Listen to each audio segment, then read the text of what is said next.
ఒకవేళ ఫుల్ తీసుకోగలిగితే మనకి ఆఫ్ఘనిస్తాన్ తోటి బోర్డర్ వస్తుంది. దీన్నే వకన్ కారిడార్ అంటారు.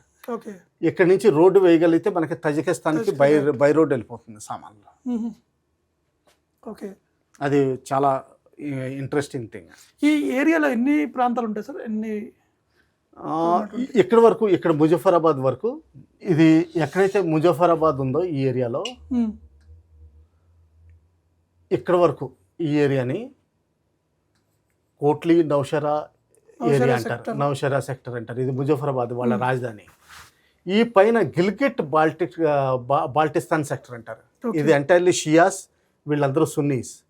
తర్వాత వీళ్ళు రాజ్పూత్ అండ్ చౌదరి ముస్లిమ్స్ ఎక్కువ, వాళ్ళే డామినేషన్.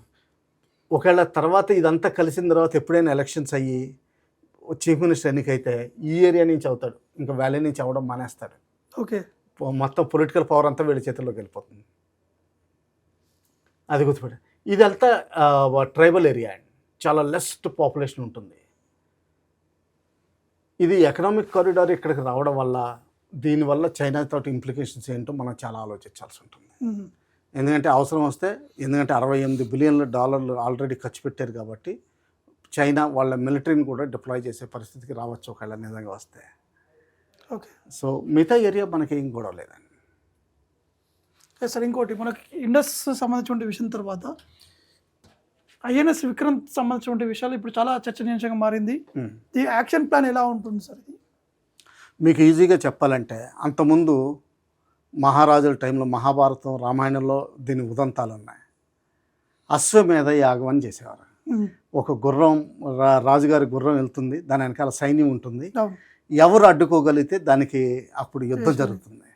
వాళ్ళు సామంతరాజుల కింద దానికి కప్పం చెల్లించాలి, లేకపోతే అడ్డుకోవాలి. ఈ నేవీ కూడా ఏం చేస్తుందంటే, ఇది చూడండి, ఇది ఒక ఇది ఎయిర్ క్రాఫ్ట్ క్యారియర్, ఇది ఒక ఎయిర్ క్రాఫ్ట్ క్యారియర్. ఈ మిగతా షిప్స్ అన్ని destroyers, frigates, mine sweepers, missile boats, logistic ships, ఇటువంటిది ఒక ఆర్మడా కింద వెళ్తుంది. దీన్ని ఆర్మడా అంటారు.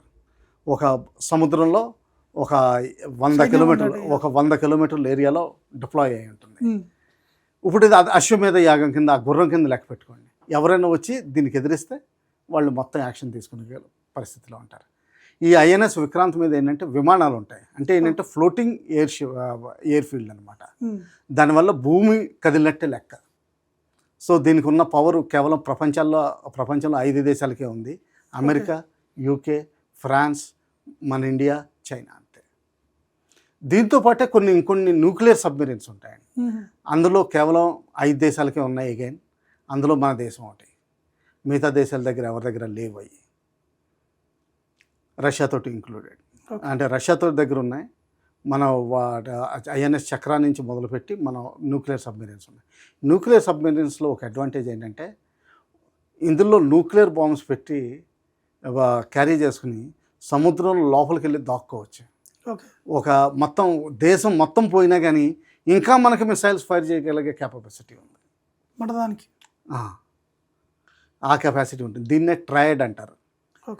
By air, by water, by sea మనం లాంచ్ చేయగలిగే. ఇది పాకిస్తాన్కి ఏమాత్రం లేదు. బట్ చైనాకు ఉందా సార్? చైనాకు ఉంది. చైనాకి న్యూక్లియర్ సబ్మెరీన్స్ ఉన్నాయి, ఎయిర్ క్రాఫ్ట్ క్యారియర్ కూడా ఉంది, మిగతా డిస్ట్రాయర్స్ ఇవన్నీ. వాళ్ళు ఫాస్ట్గా షిప్స్ కూడా ఎక్కువ స్పీడ్ తోటి తయారు చేసుకుంటున్నారు. అది కూడా ఉంది.